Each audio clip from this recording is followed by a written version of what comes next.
This episode of Engineering the Future is brought to you by BMS Canada Risk Services. BMS understands the risks that engineers face in their practice and provides OSPI members access to leading insurance products, advice, and support from experienced brokers, as well as risk management resources.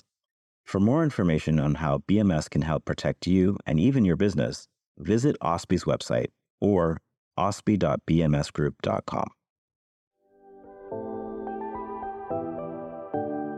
This podcast is brought to you by OSPI, the Ontario Society of Professional Engineers, the advocacy body for professional engineers in the engineering community in Ontario. Welcome to Engineering the Future.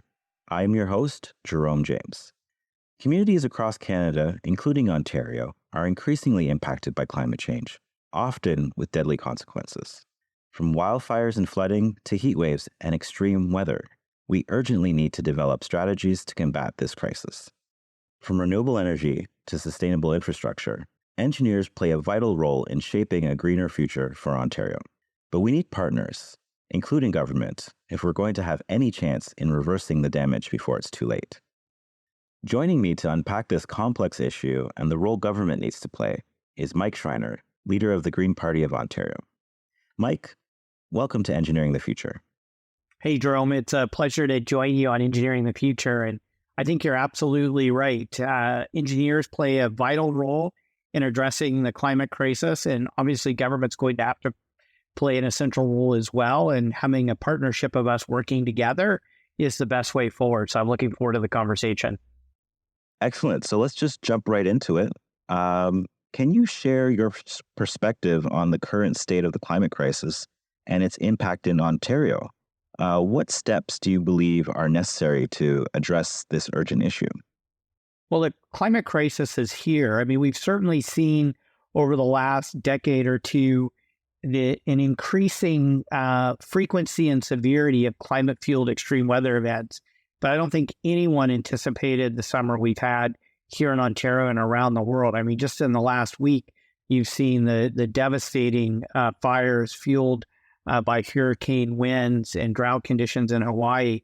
But we've seen across Canada, I mean, especially the forest fires this year. There were days earlier this summer where Toronto and all of Southern Ontario had some of the worst air quality in the entire world, particularly affecting people with asthma and other respiratory illnesses. We've seen tornadoes, torrentios, increased flooding, and the human cost of that in terms of our lives and livelihoods is huge. The just devastating impact it's had on families, especially when people sadly lose their lives. We especially saw that with the heating in British Columbia and Quebec over the last few years. And all of that is costing us financially as well. I mean, the Insurance Bureau of Canada estimated that just private insurance losses last year alone was $3.1 billion. And generally, most experts would say, the public infrastructure cost is, double, maybe even triple that. The last decade, the IBC estimates $18 billion in losses due to climate-fueled extreme weather events. The estimated cost per household is around $700 a year and going up. And I asked the Financial Accountability Officer just to do a risk assessment of public infrastructure in Ontario. And in the next 7 years, just the remainder of this decade alone, the estimated additional cost of public infrastructure is going to be $26.2 billion. So, this is affecting our health. It's affecting our economy in a negative way. As a matter of fact, in British Columbia in 2021, there was an analysis done saying that the extreme climate events, heating and flooding and forest fires in particular, cost the BC economy $17 billion in that 1 year alone. So you're seeing the health, the economic, the financial cost to people, and really shows the urgency for action. And I hopefully we'll get into some more details around this, but at a high level, I think, we have three key ways of addressing this, and engineers are going to play a vital role in all three. One is we need to electrify everything, especially transportation and buildings, and we need to protect nature and engage in nature-based solutions, and we need to embrace the green economy, which Bloomberg estimated was $1.1 trillion in investment last year alone. Right.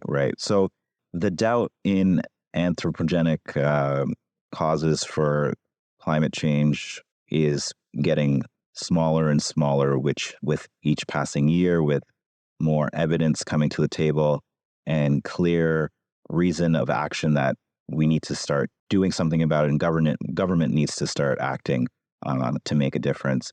As the leader of the Ontario Green Party, what is your party's key priorities and strategies for promoting that solution, promoting green energy and reducing greenhouse gas emissions in the province? Yeah, I think one of the most vital first steps is greening our grid. We already have a very green grid that prior to the current government being elected was 94% clean. That unfortunately has gone down to about 89% due to increase in use of fossil gas. And the current government is planning on ramping up fossil gas over the next decade, which would increase climate pollution by 300 to 400%. And so this is exactly why the Greens believe we need to make investments in a diverse, clean grid. And when I say diverse, that includes the refurbishment of Darlington and Bruce in terms of nuclear. It includes ramping up solar, which is now the cheapest form of energy in the world and all of human history, wind, water, and storage. I think the only role for gas, and I would argue we should be phasing out all fossil fuels out of Ontario's grid by 2030, would be for emergency backup power, especially given the intermittency of renewables. Once we have that clean grid, the two easiest areas to decarbonize are buildings and transportation. And so we've argued that we need to cut climate pollution in half by 2030 and be net zero in transportation and buildings by 2040 if we're going to have any hope of meeting our 2050 commitments, because other areas like agriculture, cement making, and some industrial applications will be harder to decarbonize. And then related to that are nature-based solutions. So protecting the wetlands that clean our drinking water and protect us from flooding, ensuring that we protect our forests, which play such a vital role in carbon storage, our peatlands, et cetera. And one of the biggest topics, in front of Queen's Park right now related to that is the housing affordability crisis and the need to address that in a way that stops sprawl. Ontario's former Environment Commissioner basically said sprawl is the largest driver of climate pollution in the province because that's what's driving transportation emissions, which is our highest source of climate pollution in Ontario at 33%. So we can both protect nature, reduce climate pollution, and address the housing affordability crisis people are facing if we stop sprawl and build homes that people can afford in the communities they want to live in. And so those would be our high-level top priorities that I think are absolutely vital to accomplishing this decade. Excellent. It sounds as though, you're interested in ramping up the green economy, which presents numerous of opportunities for innovation, for job creation. How can the engineering sector play a leading role in fostering green technology advancements and supporting this green economy shift, promotion of green jobs in Ontario? Well, the engineering profession just plays such a vital role. We're not going to be able to green the grid without engineers. We're not going to have net zero buildings by 2040 without engineers. We're not going to have a mining to electric vehicle and battery storage supply chain without engineers. So engineers are going to play an absolutely essential role in decarbonizing Ontario and taking advantage of the growing green economy. Bloomberg tracked that $1.1 trillion was invested in the energy transition last year alone. And the world in 2023 now is on track to significantly increase that this year alone. But Bloomberg also says that we need to ramp that up to about 4.5 trillion a year investment if we're going to meet our climate obligations and the agreed upon global climate targets. And so this is a huge economic opportunity for Ontario to be a global leader, especially when it comes to solutions like mining to electric vehicle manufacturing supply chain. I look at heat pumps and building science and engineering to get our buildings to net zero so we can help people save money by saving energy. Greening our grid, which I've already mentioned. Engineers are going to play a vital role in all of those areas. And I want Ontario to attract that global capital investment so we can create new career and better job opportunities for people and really take advantage of the opportunities in the green energy transition, while at the same time meeting our climate obligations and addressing the affordability concerns that so many people have right now. Mike, how much is this a political will issue and an investment issue versus a science and innovation issue? And do we have technology today to solve a lot of these issues, or are we still waiting for some magical breakthroughs or moving the science to a certain level that will make some of this transition a lot easier?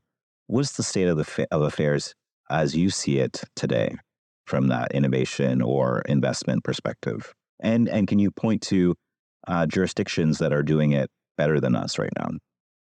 Yeah, well, certainly the science and technology to address the climate crisis currently exists, which isn't to say we don't need more innovation, because obviously you can drive down the costs through innovation.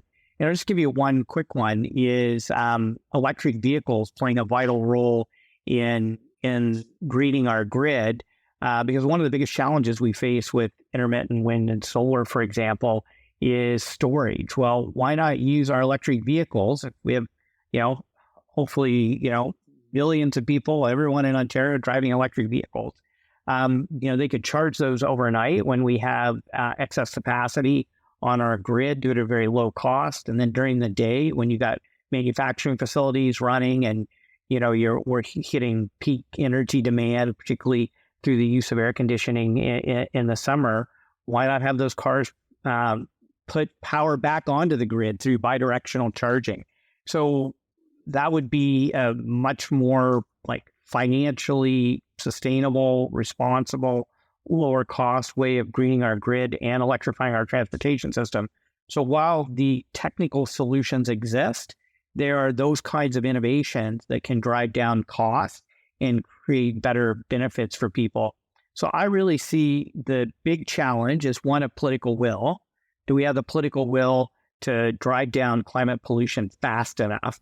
Because the window is closing very quickly for us to be able to meet our goals of not allowing global temperature increase above 1.5 degrees Celsius, which I think is going to be vital. I mean, look at the challenges we're facing, with a 1.1 degrees Celsius increase.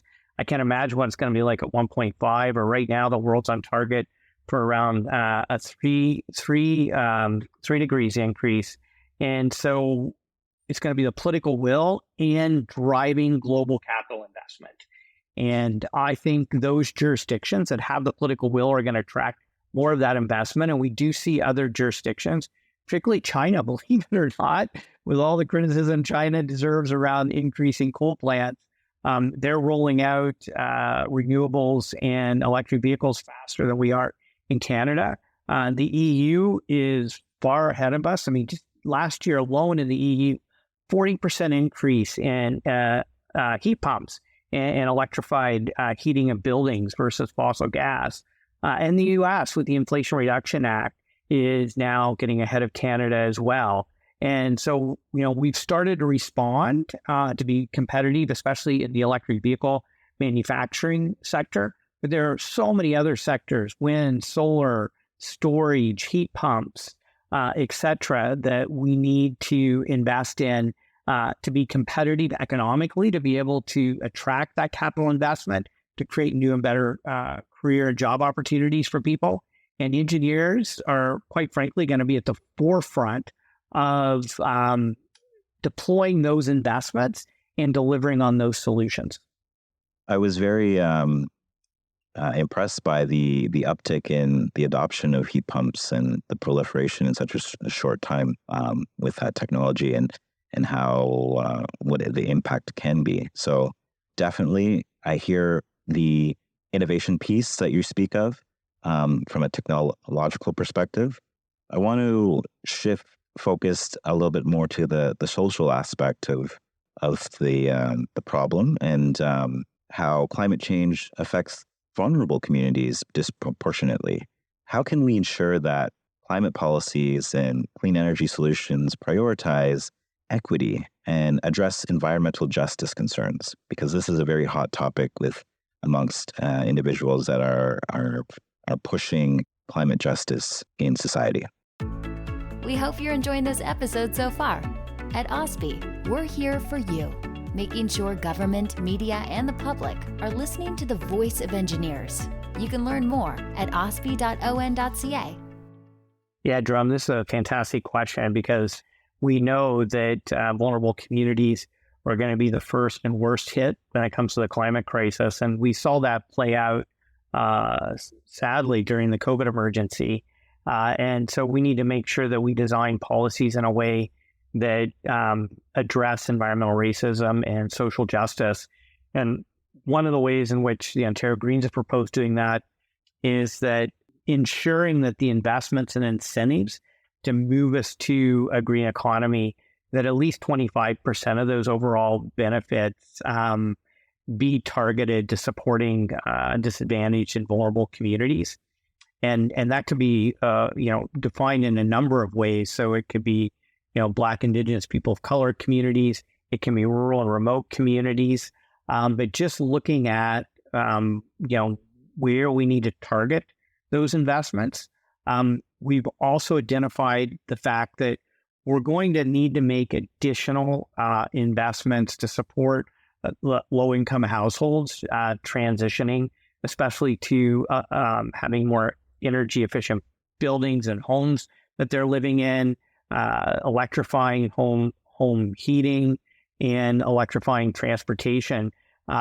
Because historically, a lot of those incentive programs, for building retrofits or electric vehicle purchasing, disproportionately benefited higher income households who had to collect cash flow to take advantage of those incentives. So, having grants targeted to lower income households, and then looking at maybe more loan type programs for upper income households, just to have some more equity there. And especially when it comes to building, targeting renters and supporting landlords, because oftentimes these programs are designed for homeowners and they leave renters out of the equation. And oftentimes it's people in rental households who are paying disproportionately high amounts of money for heating, cooling, utility bills, etc. And then finally, one for me that I think is vitally important is supporting Indigenous communities. And we've put forward a proposal for a $2 billion a year fund for Indigenous communities and nations to be climate leaders, knowing that we believe that Indigenous knowledge is going to be vital to addressing the climate crisis. And if we make investments in supporting Indigenous knowledge, it can advance reconciliation as well. I think you've talked about something that's very vital here, the low-income housing, and the fact that a large portion of their paycheck goes to energy and just rent and heating and cooling their homes. I feel that there is a disconnect between knowledge around these topics and information on how to improve the situation, and they could be the ones that benefit the most in these types of new regimes and investments into energy efficiency and energy efficient homes. Do you feel that same way, as like communication is key here, and actually targeting these? It sounds horrible to use the word targeting, but just making these things more available from an informational perspective? Yeah, absolutely. And one of a project I'm working on just here in Guelph, I'm really excited about through a partnership between the Rotary Club and Habitat for Humanity, is a multi-unit residential building that will be built with high energy efficiency standards. And we're hoping to raise the funding for the capital cost to install solar. And so the idea, obviously, with Habitat for Humanity is attainable, affordable home ownership. But oftentimes, one thing that gets forgotten is exactly what you brought up. So you might be able to afford the home, but then it's the ongoing operating costs of that home. And if we can drive down people's energy bills through the use of highly energy efficient buildings and solar on the roof, then the operating cost of maintaining that affordable home ownership makes it much easier for people. And then a part of that is an educational component around how do we engage and create advantages that lower income individuals can take advantage of in these types of programs, so we can help people save money by saving energy and reduce climate pollution at the same time. Right. Yeah. We have diversity throughout Ontario, as well as diversity within our engineering community.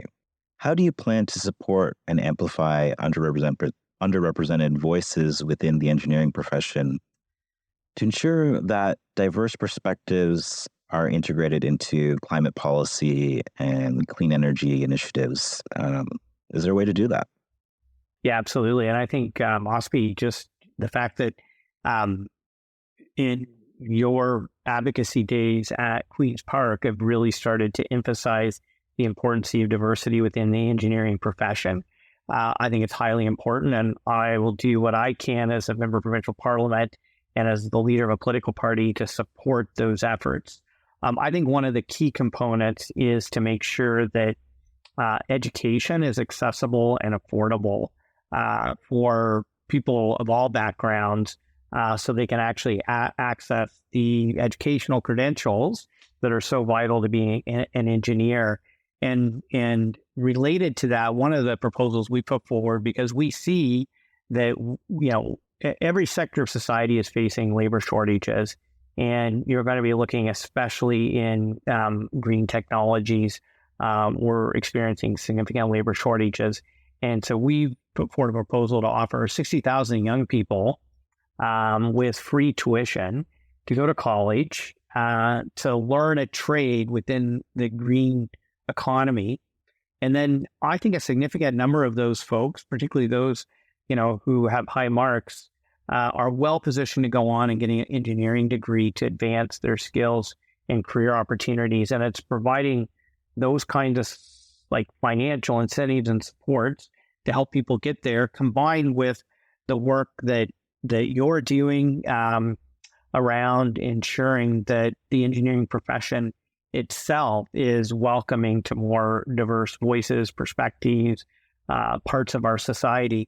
And then finally, I think it's really important when we think of supporting, investment in innovation, in new and growing green enterprises, is to have a fund set aside to support Black, Indigenous entrepreneurs in particular. And I've been working especially with one particular venture capital fund that just exclusively works with Black entrepreneurs to help them not only start, but to scale and commercialize green innovations and technologies. And I think government needs to be there supporting efforts like that with targeted programs that support Black, Indigenous entrepreneurs and women entrepreneurs in particular.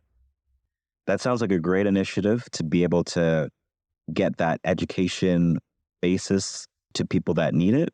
to help build the next generation of climate aware individuals that can actually take part in the new economy. I love it. It's a great initiative. Shifting to the future, how do you envision Ontario's energy landscape 10 years from now? And what role do you see engineers playing in achieving this vision? Yeah, so over the next decade, I think in particular, as I mentioned before, is we have to cut climate pollution in half by 2030. And I would argue be net zero by 2045. I think 2050 is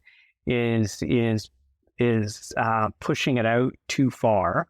And in order to do that, I think it's going to be critically important that our transportation systems and our buildings be net zero by 2040. And so engineers are going to play a critical and vital role in getting us there. And the reason I think we need to do it in those two sectors, over the next decade or slightly longer than a decade, is because we know there are certain sectors of our economy, farming and agriculture being one, some major industries, like cement making and petrochemicals and others, are going to be harder to get to net zero. And so, let's while we're working on the technological innovations we need in those sectors, the areas where we already have the technology and we need the political will, we need to deploy the investment capital, and we need the talent on the ground where engineers are going to play a vital role. Let's prioritize those areas over the next decade. So a green grid, electrified transportation, and electrified buildings as we work on decarbonizing other sectors of our economy are going to be vitally important over the next decade. And while we're doing that, we have to continue to invest in nature-based solutions, and we have to invest in adaptation, making sure our infrastructure is climate ready, climate resilient. And again, engineers are going to have to play a vital role in that because the standards and how we measure the resiliency of infrastructure has to change, because all the standards we have now are for a completely different climate than exists now and will exist over the next 10 years. And so we're going to need engineers to design, develop, and educate the public on what those standards are. Right. So is that through consultations where we need to be? Are you talking about building design standards, ISO standards? This sounds like more of a national or international undertaking to move that bar forward. Well, it will have to be national and international, there's no doubt about it, but also provincial as well. So when you look at the provincial building code, for example, those standards are going to need to change. You look at the way we build public infrastructure in Ontario, we're going to have to make sure the standards are designed for a climate that, is not going to be as stable as what we've had, over the last few hundred years. And so engineers are going to play a vital role in designing those standards for both the public and private sectors. Excellent. So we've talked about some interesting heavy topics and what we need to be doing to get where we need to go. Can you speak to some positive developments that you've seen that give you hope that we are heading in the right direction?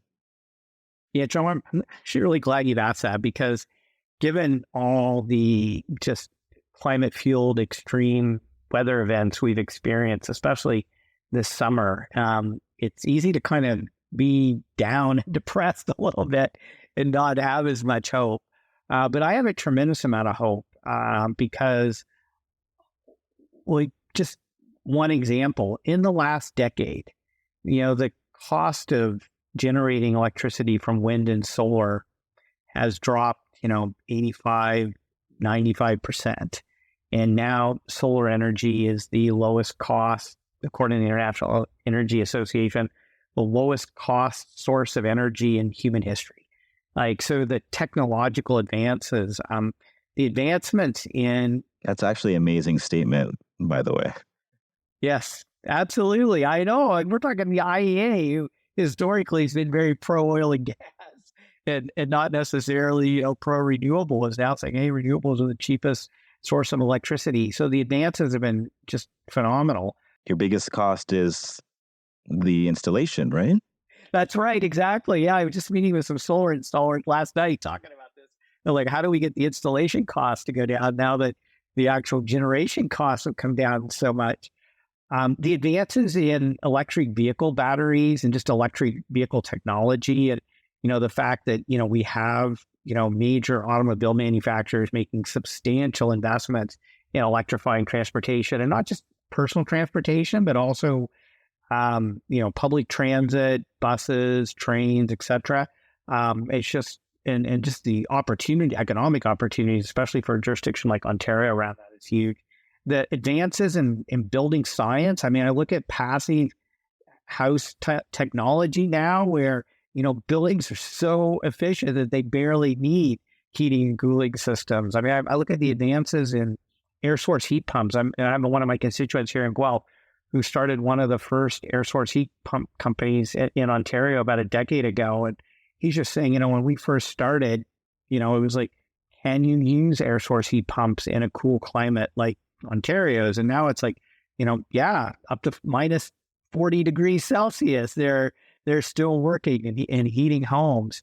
And so the just advances in innovation and technology delivering on the solutions. I mean, I think of like still arc furnaces for steel plants, fuel switching that's happening now in cement plants to drive down carbon emissions. The advances in agricultural technology. I mean, I'm here in Guelph, University of Guelph, things like precision agriculture, a whole host of solutions are being developed, which gives me hope.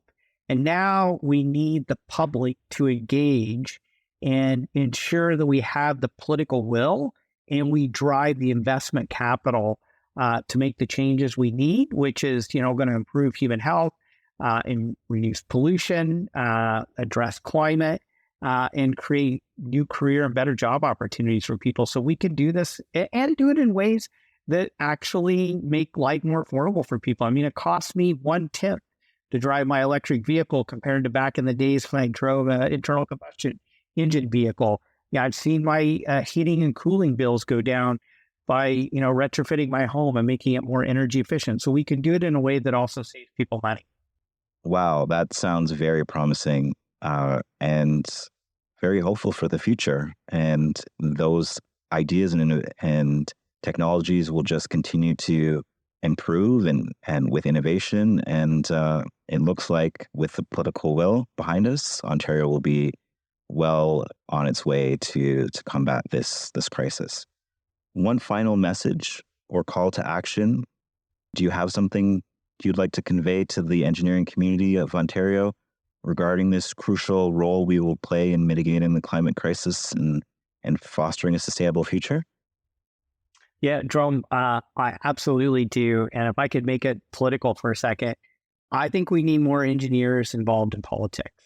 And I would like to encourage more engineers to actually run for political office and be at the decision-making tables at Queen's Park and Parliament, et cetera. And the reason I say that is that we know that it's going to take the public sector, the private sector, all parts of society to engage in the solutions we need. But many of those solutions are driven by public policy because, as many people have said, the climate crisis is the biggest collective action challenge that, human societies have ever faced. And so government's going to play a big role. And I think we need more engineers in government just because of the expertise that you bring, the rational, evidence-based decision-making, data-driven decision-making. We need that, especially at a time when, you are seeing elements in our society questioning science, questioning data, questioning the facts. And I think, it being driven maybe more by emotion. And trust me, as somebody who's been involved in politics for a long time now, emotion plays a huge role in politics. So we definitely need storytelling. We need to appeal to people's emotions to engage people in action, but we also need, that rational science, evidence-based decision making, and engineers bring that to the table as well or better than any other profession in our society. So I would say, please, engineers, get more involved in politics. And then finally, I would say on the private sector side of things, I think engineers play such a vital role in directing businesses, capital decision-making processes, and just to, use the positions you have in society and within companies to really push for investments in the hopeful solutions that we just talked about. Well, this has been a terrific conversation, as well as a sobering one. Mike, thank you for joining us. It's been a real pleasure. Hey, Jerome, pleasure is all mine, and I just can't tell you how much I value the work you all do in society in general, and especially enjoy you coming to Queen's Park and just keeping people like myself informed so I can make better decisions to benefit the people of this province. Today, I've been speaking with Mike Schreiner, leader of the Green Party of Ontario. For me, one thing is clear. The climate crisis demands collaboration like never before. We as engineers may stand at the front lines of innovation, but we need that strong partnership with government to make those innovations a reality, to build a strong, sustainable future for Ontario. I'm your host, Jerome James, and you've been listening to Engineering the Future.